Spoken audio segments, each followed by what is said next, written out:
मेरी शादी को महीना भी नहीं हुआ था कि मैंने दोबारा ट्यूशन पढ़ाना शुरू कर दिया। दरअसल शादी से पहले भी मैं यही काम किया करती थी और इससे अच्छे खासे पैसे भी बन जाया करते थे। इसीलिए शादी के बाद मैंने अपने पति से कहा कि मैं भी अपना यह काम जारी रखना चाहती हूँ। सच तो ये था कि ट्यूशन पढ़ाने से मुझे खुशी मिलती थी। शिक्षा हासिल करना और उसे बांटना मेरा शौक़ भी था। मेरे पति को जब पता चला कि मैं ये काम करना चाहती हूँ और इसी में मेरी खुशी है, तो उन्होंने मुझे बिल्कुल भी नहीं रोका। वैसे भी मेरे पति निशांत मेरी छोटी-छोटी खुशियों का बहुत ख़्याल किया करते थे। मैंने अपने ससुराल के दरवाजे पर ही ट्यूशन सेंटर का बोर्ड लगा दिया और फिर देखते ही देखते मेरे ट्यूशन में बच्चे आना शुरू हो गए।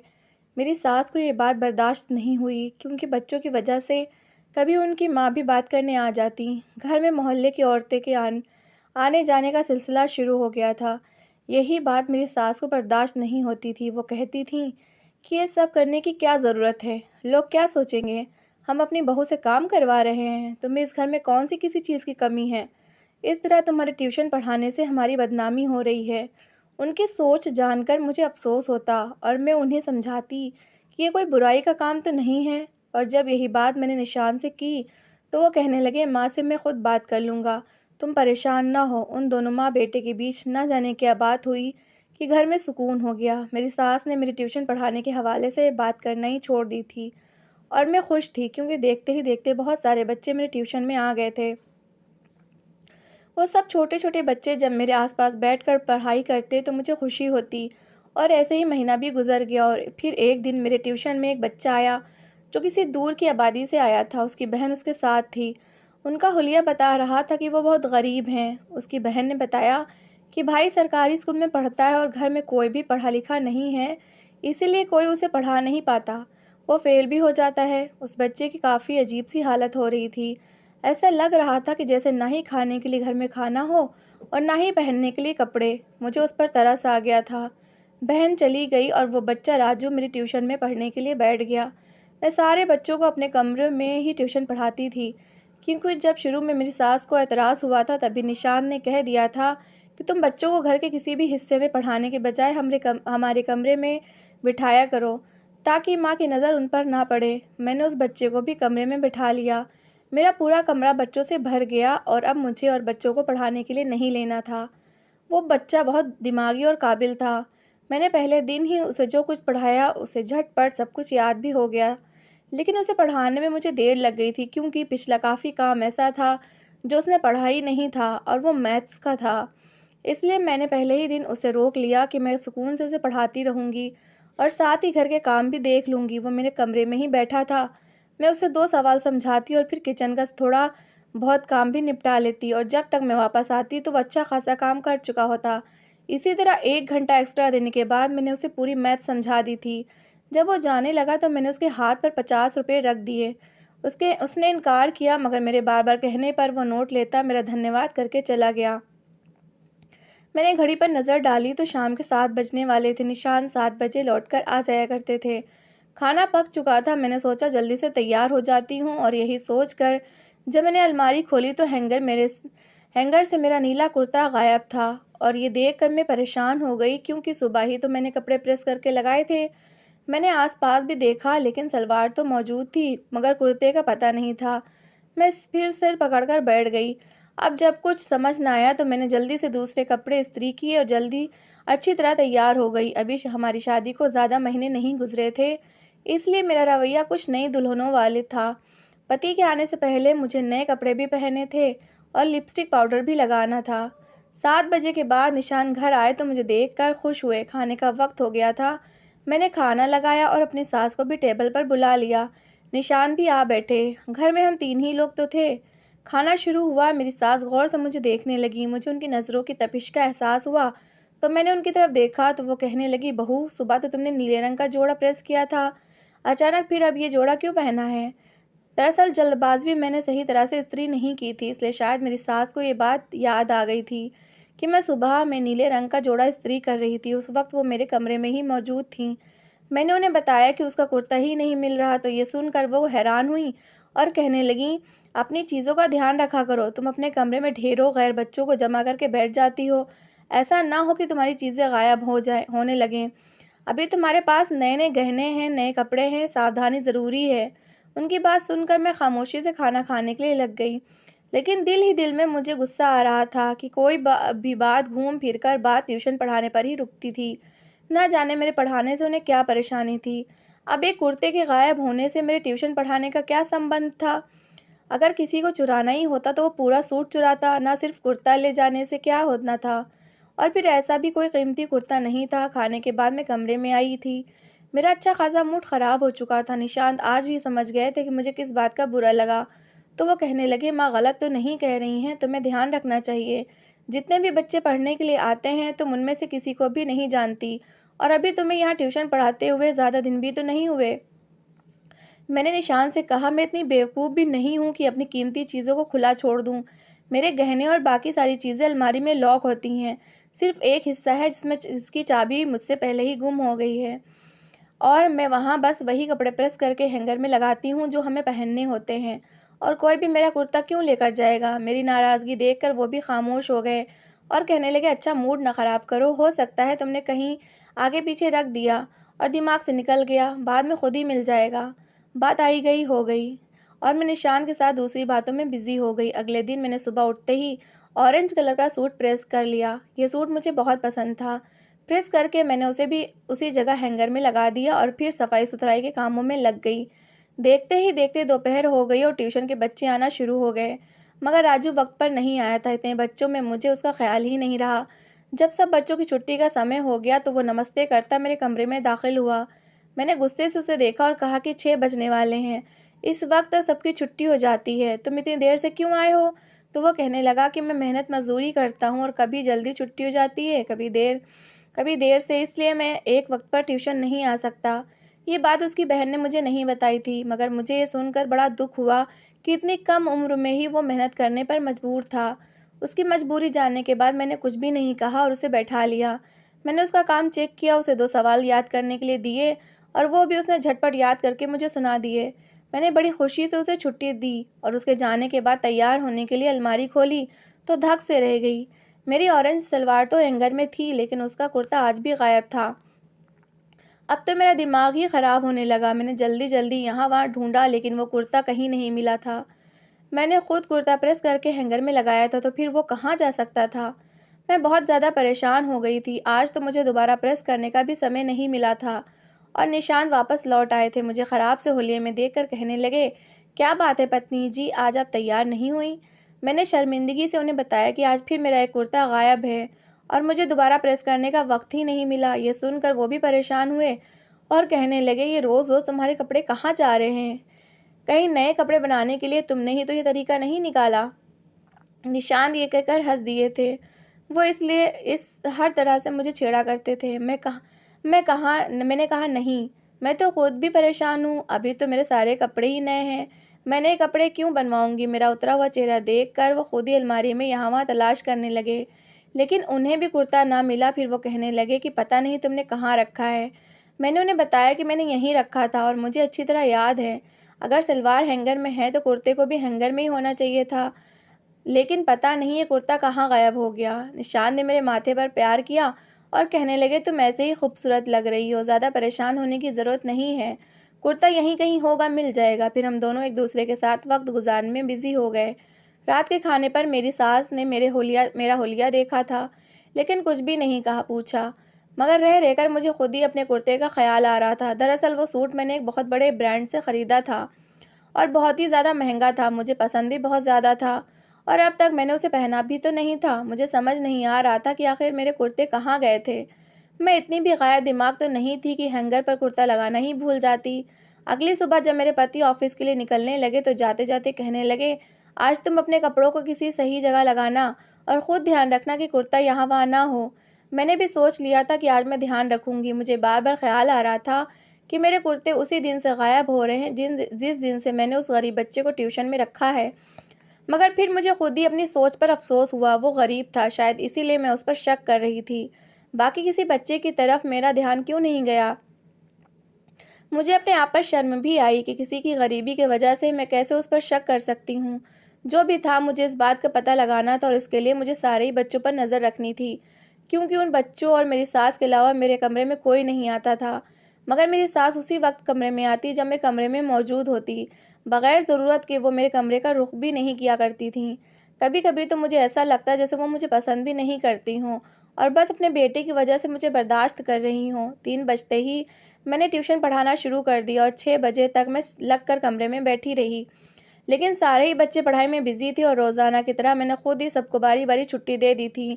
हाँ, मगर राजू 5 बजे के करीब ट्यूशन आया था, इसलिए सब बच्चों की छुट्टी होने के बाद भी वो बैठा रहा और अब मेरे खाने पकाने का वक्त था, जिसकी वजह से मुझे कमरा छोड़कर निकलना था। लेकिन आज मेरा सारा ध्यान अपने कमरे में ही अटका हुआ था। मैंने खाना पकाते पकाते चुपके से 2-3 चक्कर अपने कमरे के दरवाजे तक लगाए और झाँक कर देखा, लेकिन राजू पढ़ाई में ही व्यस्त था।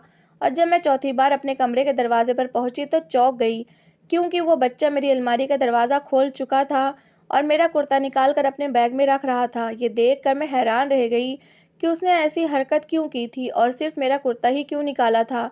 मेरे कुर्ते का वो क्या करने वाला था? मेरा दिल चाहा कि उसके मुंह पर 2-3 थप्पड़ लगा दूं और उससे उस चोरी की वजह पूछूं। मैं तो उस पर इस कदर मेहरबान थी कि बगैर पैसों के एक तो मैं उसे पढ़ा रही थी और वो मेरे ही कपड़े चुरा रहा था।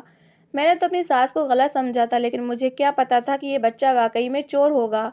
फिर मेरे दिल में ख्याल आया कि अगर मैं इस तरह से मौके पर इसे पकड़ कर मार पीट करूंगी तो ऐसा ना हो कि इसकी आदत पक्की हो जाए और वो एक मुजरिम बन जाए, क्योंकि कभी कभी इस तरह से बर्ताव करने पर बच्चे शर्मिंदा होने के बजाय अपने काम में पक्के हो जाते हैं। मैंने सोचा ना मैं उसके पीछे उसके घर जाऊं और उसकी माँ से पता करूं कि इस हरकत के पीछे क्या वजह है और फिर उसे प्यार से समझाऊं ताकि वो ज़िंदगी में दोबारा ये गलती ना करे। मैं एक टीचर थी और मुझे इसी तरह से सोचने की ज़रूरत थी, जिससे समाज में अच्छाई पैदा होती है और बुराई का खात्मा होता है। अगर मैं भी दूसरे इंसानों की तरह लोगों को उनकी नज़रों में गिराना शुरू कर देती तो मुझ में और दूसरे लोगों में क्या फ़र्क रह जाता। ये सोचकर उस दिन मैं चुप रही। वो बच्चा हमेशा की तरह छुट्टी लेकर चला गया और फिर रात को जब मैंने निशान को सारी बात बताई तो वो कहने लगे, क्या पता गरीबी से मजबूर हो इसलिए चोरी करने लगा हो। तुम्हारी बात ठीक है, तुम्हें उसके घर जाकर उसे प्यार मोहब्बत से समझाना चाहिए और उसकी माँ को भी बताना चाहिए कि उनका बच्चा गलत रास्ते पर चल रहा है। मेरे पति निशान ने जब मेरा हौसला बढ़ाया तो मैंने सोचा अगले दिन फिर मैं उस पर नज़र रखूंगी और अगर वो मेरा कुर्ता चुराएगा तो फिर मैं ज़रूर उसके पीछे उसके घर जाऊंगी। अगले दिन भी मैंने अपना एक सूट प्रेस अलमारी में लगा दिया और फिर खाना पकाने के लिए जब किचन में गई तो बार बार पलट कर उस बच्चे पर नज़र रखने लगी। वो रोज़ाना की तरह उस दिन भी उस बच्चे ने कुर्ता अपने बैग में ठूस लिया था। उसके जाते ही मैंने जल्दी से शॉल ओढ़ी, उसके पीछे कुछ फासले पर चल पड़ी। तकरीबन 7 बजने वाले थे, निशान के आने में थोड़ा सा ही वक्त बाकी था। वो बच्चा तेज़ तेज़ कदम उठा रहा था और मैं उसके पीछे पीछे चल रही थी, लेकिन मुझे उस वक्त हैरत हुई जब वो बच्चा कच्ची आबादी से भी आगे निकल गया और सुनसान रास्ते पर चलने लगा। रास्ता थोड़ा सा सुनसान था और फिर आगे जाकर एक कब्रिस्तान आता था, इसलिए यहाँ इस वक्त कम ही लोग आते जाते थे। मुझे डर लगने लगा कि वो बच्चा उस तरफ क्यों जा रहा है और फिर जब वो सीधी सड़क से उतरकर कच्चे रास्ते पर चलने लगा तो मैं सोच में पड़ गई कि मुझे क्या करना चाहिए। लेकिन उसके पास मेरा कुर्ता था और मैं जानना चाहती थी कि उसका क्या करेगा। इसलिए जिज्ञासा के हाथों मजबूर होकर मैं भी कच्चे रास्ते पर उतर गई। मैंने देखा कि सुनसान सी जगह पर एक छोटा सा घर बना हुआ था। वो बच्चा उस घर के अंदर दाखिल हो गया। मुझसे रहा ना गया तो मैं भी दबे पाँव उस दरवाजे तक पहुंच गई। दरवाज़ा खुला हुआ था। मैंने धीरे से अंदर कदम रखा तो अंदर के दृश्य ने मेरे होश उड़ाकर रख दिए। उस बच्चे ने अपना बैग खोलकर मेरा कुर्ता निकाल कर और वहां मौजूद एक आदमी के हवाले किया। वो आदमी बहुत ही अजीब से हुलिये का था। उसके बाल बढ़े हुए थे, गले में अजीब बड़ी बड़ी मोतियों की मालाएं थीं और आगे अजीब और गरीब चीज़ें रखी हुई थीं, कुछ नींबू, 2 गुड़िया और काफ़ी सारे मिर्चे। मेरे देखते ही देखते उस आदमी ने मेरा कुर्ता फाड़ दिया था और उस पर बहुत सारा तेल डालकर कुछ कढ़ाई की और फिर उसे जला दिया। उस पर मुझे ऐसा लगा जैसे मेरे सारे जिस्म के रोंगटे खड़े हो गए। ये टोटका करने के बाद उसने बच्चे के हाथ में कुछ नोट रखे थे और वो बच्चा वापसी के लिए निकलने लगा। मैं जो दरवाजे पर ही पर्दे की ओर में छुपी हुई थी, बच्चे से पहले ही वापस निकली थी। आधा मंजर मैंने देख लिया था और बाकी आधा सच वो बच्चा मुझे बताने वाला था। जब वो बच्चा बाहर निकला तो मैं उसके इंतज़ार में खड़ी थी। मुझे देखकर वो चौंक उठा, फिर वहाँ से भागने लगा, लेकिन मैंने उसे कसकर पकड़ लिया और उससे कहा कि ये सब क्या है? तुम मुझे अपने मुंह से बताओगे या फिर मैं पुलिस स्टेशन लेकर जाऊं? पुलिस के नाम से वो बहुत ज़्यादा डर गया और रोने लगा। अंधेरा फैल गया था। मैं उसे लेकर वापस आबादी की तरफ आई और एक सड़क किनारे बैठाकर उसे कहा, अब मुझे यहीं सब कुछ बताओ वरना हम यहीं से पुलिस स्टेशन जाएंगे। वो कहने लगा कि टीचर मेरी कोई गलती नहीं, मुझे तो इस काम के लिए मजबूर किया गया था। हम बहुत गरीब लोग हैं, मुझे पैसों की लालच दी गई थी और मुझे इस काम में कोई गलत बात भी नहीं लगी, बस एक कुर्ता ही चुरा कर लाना था। मेरे लिए इतना मुश्किल काम नहीं था। हाँ, मगर इस काम के बदले जो पैसे मिलते उससे मेरी माँ का इलाज हो जाता, यही सोच के मैंने हामी भर ली थी। मैं नहीं जानता था कि वो आदमी किस तरह का जादू करता है और आपका कुर्ता क्यों मंगवाता है।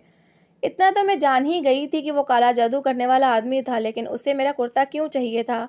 मैंने राजू से कहा कि तुम्हें इस काम के लिए क्या उस आदमी ने मजबूर किया था? क्या वो ही तुम्हें पैसे देता है? मेरी बात सुनकर राजू ने ना में सिर हिलाया और एक ऐसा राज खोला जिसे सुनने के बाद मेरे सर पर आसमान गिर पड़ा।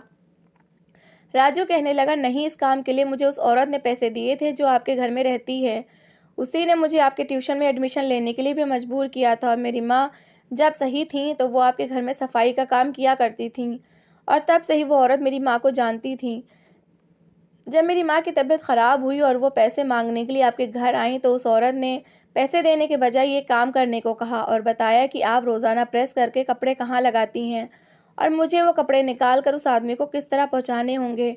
पहले तो मेरी माँ ने साफ मना कर दिया कि वो ये काम नहीं करेंगी, लेकिन जब वो बिस्तर से लग गई तो मैंने और मेरी बहन ने फैसला किया कि माँ के इलाज के लिए हम दोनों ये काम करेंगे। और फिर मेरी बहन खुद मुझे ट्यूशन में दाखिला दिलवाने के लिए आपके घर ले आई और हमने वही किया जो उस औरत ने कहा था।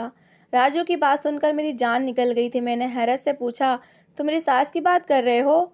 और उसने हाँ में सिर हिला दिया। मुझे यकीन ही ना आया। मुझे लग रहा था कि वो झूठ बोल रहा है और मेरा ध्यान बटाना चाहता है, मगर वो रोते हुए कहने लगा, टीचर, यही सच है।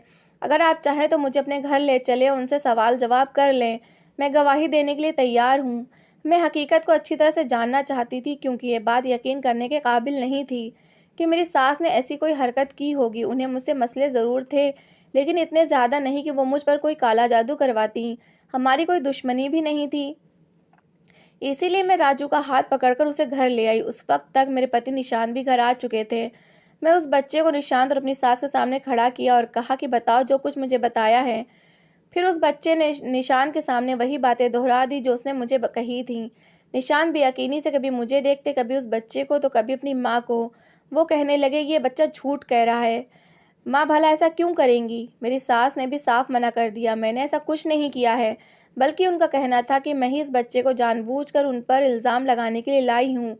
लेकिन वो बच्चा बार बार अपनी बात दोहराकर इस बात पे अटल था और फिर वो बच्चा खुद से कहने लगा कि मैं गीता पर हाथ रखकर कसम खाने के लिए तैयार हूँ कि मैं सच कह रहा हूँ। मैंने लालच में आकर गलत काम ज़रूर किया है, लेकिन मेरा मकसद गलत नहीं रहा। मैं सिर्फ अपनी माँ का इलाज करवाना चाहता हूँ। निशान ने उसकी बात मान ली।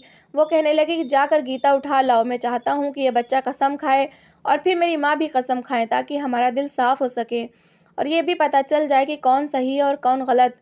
ये सुनते ही मेरी सास तड़प उठी और कहने लगी कि मैं बिल्कुल कसम नहीं खाऊंगी। निशांत कहने लगे, माँ, आपके ये कसम खा लेने से हमारे रिश्ते हमेशा के लिए सही हो जाएंगे, वरना मेरी पत्नी के दिल में ये बात रहेगी कि आपने उसके साथ कुछ गलत किया है। लेकिन मेरी सास फिर भी ना मानी और जब मैं गीता लाई तो राजू ने उस पर हाथ रखकर कसम खाई और कहने लगा कि इस औरत ने मुझे और मेरी बहन को पैसे देकर इस काम के लिए मजबूर किया था और मैं अपनी माँ की बीमारी की वजह से इस पाप को करने पर राज़ी हो गया था। लेकिन अब मुझे एहसास हो रहा है कि मैंने गलती की है। फिर निशान ने गीता अपनी माँ के सामने किया तो उन्होंने अपना हाथ पीछे कर लिया और रोने लगी। उनका व्यवहार बता रहा था कि वो पापी हैं। और फिर निशान ने अपनी माँ से पूछा कि क्या उन्होंने ये सब कुछ किया है, तो उन्होंने स्वीकार कर लिया। वो कहने लगी, हाँ, ये सब कुछ मैंने किया है। मुझे पहले दिन से ही तुम्हारी पत्नी से नफरत हो गई थी। जब तुमने उसके साथ बैठकर नाश्ता किया था, मैं ये बात बर्दाश्त नहीं कर सकी थी, क्योंकि हमेशा तुम मेरे साथ बैठकर नाश्ता करते थे और उस दिन तुम मेरे बजाय अपनी पत्नी के साथ बैठ गए थे। शादी के अगले दिन से ही तुमने अपनी पत्नी को लेकर घूमना फिरना शुरू कर दिया था। ऐसा नहीं था कि तुम मुझे पूछते नहीं थे, मगर फिर भी मुझे तुम दोनों को साथ देकर अच्छा नहीं लगता था। जब से तुम्हारे बाप की मृत्यु हुई थी, तुम ही मेरा सहारा थे और मुझे ऐसा लगने लग गया था कि बहू तुम्हें मुझसे छीन लेगी। मैं तुमसे बात नहीं कर सकती थी, इसलिए मैंने फैसला किया कि मैं तुम्हारे दिल में बहू के खिलाफ नफरत पैदा करूंगी। लेकिन बहू ने अपने अच्छे रवैये और मोहब्बत से तुम्हारा दिल जीत लिया। जब बहू ने ट्यूशन पढ़ाना शुरू किया तो मैंने सोचा इसी बात को मुद्दा बनाकर मैं घर में लड़ाई झगड़ा शुरू कर दूंगी, लेकिन उससे भी तुमने मुझे खामोश करवा दिया। तब मैंने फैसला किया कि अब मैं बहू को ज़्यादा दिन इस घर में बर्दाश्त रहने नहीं दूंगी, वरना धीरे धीरे वो सारा घर अपने कब्जे में लेकर रहेगी और मेरी हैसियत कुछ भी नहीं रहेगी। ये बच्चा हमारी पुरानी नौकरानी रानी का बेटा है। मुझे मालूम था कि रानी बीमार है और इन लोगों को पैसों की ज़रूरत है, इसलिए मैंने उसके बेटे को ट्यूशन का बच्चा बनाकर घर बुलवा लिया। मैं जानती थी कि बहू की अलमारी एक हिस्से की चाबी गुम हो चुकी है और वो वहाँ गैर ज़रूरी चीज़ें ही रखती है। कई बार मैंने देखा था कि वो रोज़ाना सुबह तुम्हारे जाते ही कपड़े इस्त्री करके अलमारी में लगा दिया करती थी। इसलिए मैंने इस बच्चे से कहा कि वो बहू का कुर्ता चुरा लिया करे और फिर तांत्रिक से संपर्क किया और उससे कहा कि वो कुछ ऐसा जादू टोना करे कि तुम दोनों के बीच नफरत पैदा हो जाए। राजू बहू का कुर्ता चुराता और सीधे जाकर उस तांत्रिक को दे देता। मैंने पहले ही उस तांत्रिक को पैसे दे रखे थे, वही राजू को पैसे दिया करता। मैंने डायरेक्ट राजू से कोई संपर्क नहीं कर रखा था ताकि मैं पकड़ी न जाऊं, मगर इसको इसकी माँ ने सब बता दिया था। जिस दिन बहू का कुर्ता चोरी हुआ था उस दिन मैंने जानबूझकर ऐसी बात की थी कि शक मुझ पर ना जाए, बल्कि बहू को यही लगे कि मैं भी फिक्रमंद हूँ, और फिर जब कुर्ता चोरी हो तो वो खुद मेरे सामने इस बात का जिक्र ना करे। मेरी हर चाल कामयाब गई थी। राजू बड़ी आराम से कुर्ता चोरी भी कर रहा था और तांत्रिक को भी पहुंचा दिया करता था, और बहू ने इस होने वाली चोरी को खुद से ही मुझसे छुपाना शुरू कर दिया। मगर मुझे अंदाज़ा नहीं था कि बहू राजू के पीछे उस तांत्रिक तक पहुंच जाएगी। मैं बस तुम दोनों के बीच नफरतें डलवाना चाहती थी ताकि तुम दोनों एक दूसरे से दूर हो जाओ और मेरा घर मेरा ही रहे। मैं अपने इकलौते बेटे को ये बात नहीं बता पाई, यही मेरी गलती है। ये कहकर मेरी सास रोने लगी और मैं हक्का बक्का रह गई। मैंने सोचा भी नहीं था कि मेरी और मेरे पति की मोहब्बत उन्हें मुझसे नफरत करने पर मजबूर कर देगी। अपनी माँ को रोता देखकर निशान ने उन्हें सीने से लगा लिया और वो कह रहे थे कि माँ आप मत रोएं, अगर आपको मेरी पत्नी बर्दाश्त नहीं है तो मैं इसे किसी अलग घर में रख देता हूँ, लेकिन आप परेशान ना हो। निशांत अपनी माँ से बहुत मोहब्बत करते थे और उनकी वजह से मुझे अलग घर में रखने को भी तैयार थे। ये सुनते ही मेरी सास ने हम दोनों के आगे हाथ जोड़ दिए और माफ़ी मांगने लगी। वो कहने लगी कि मुझे अपनी गलती का एहसास हो चुका है, मुझे समझना चाहिए था कि तुम दोनों पति पत्नी हो। मुझसे गलती हो गई जो मैंने इतना बड़ा पाप किया है और जादू जैसे इस गंदे काम में पड़ गई। तुम दोनों मुझे माफ़ कर दो और भगवान से भी मैं अपने कर्मों की माफ़ी मांगती हूँ। मैंने आगे बढ़कर अपनी सास को गले से लगा लिया था। मैं समझ सकती थी कि वो कितनी तकलीफ से गुजर रही होंगी। पति के चले जाने के बाद एक निशांत ही तो उनका अकेला सहारा था और उन्हें ऐसा लगने लग गया था कि मैं निशांत को उनसे छीन लूंगी, जबकि मेरा ऐसा कोई इरादा भी नहीं था। मैंने अपनी सास को यकीन दिलाया कि मैं कभी उनके बेटे को उनसे दूर नहीं करूंगी, और फिर उस दिन के बाद से मैंने अपनी ज़िंदगी पर अमल भी किया। मैं कोशिश करती हूँ कि अपनी सास के सामने निशांत के करीब होकर ना बैठूं, उनसे बात ना करूं। हम दोनों को जो भी बातचीत करनी होती होती है हम कमरे में ही करते हैं और सास के सामने बैठकर सिर्फ उन्हीं से बातें करते। धीरे धीरे घर का माहौल ठीक हो गया। मेरी सास ने जादू टोने वाला काम भी ख़त्म कर दिया था और भगवान का शुक्र था कि हमारे बीच नफरत भी पैदा नहीं हुई थी। कभी कभी मैं सोचती हूँ कि मर्द से ज़्यादा औरत को अपना दिल बड़ा करना चाहिए, क्योंकि उसे ना औलाद औलाद को पैदा करना होता है बल्कि उसे बांटना भी होता है। मर्द तो शायद इस बात का एहसास ज़्यादा नहीं होता कि उसकी औलाद किसी और भी की तरफ भी झुकाव रखती है, लेकिन एक औरत को, एक माँ को इस बात का बहुत एहसास होता है कि जिस बच्चे को वो बचपन से पाल पोस कर बड़ा करती है, जब उस बच्चे के दिल में किसी और की मोहब्बत जगह बनाती है तो ये बात बर्दाश्त करना माँ के लिए बहुत मुश्किल हो जाती है और यहीं से लड़ाई झगड़ों की शुरुआत हो जाती है। मेरी हर लड़की से यही गुजारिश है कि जब आप शादी करके किसी नए घर में जाएं तो कोशिश करें कि अपने और अपने पति की मोहब्बत को कमरे की चार दीवारी तक सीमित रखें और दुनिया के सामने एक दूसरे से एक हद में ताल्लुक़ रखें, ताकि आपका रिश्ता किसी भी बुरी नज़र से सुरक्षित रहे और कोई भी जलन या हसद का शिकार होकर कोई गलत काम ना करे और ना ही किसी माँ को तकलीफ़ पहुँचे। तो दोस्तों, कैसी लगी आपको मेरी कहानी? अगर कहानी अच्छी लगी है तो प्लीज़ इसे लाइक करिएगा, शेयर करिएगा और अपनी राय कमेंट बॉक्स में ज़रूर दीजिए।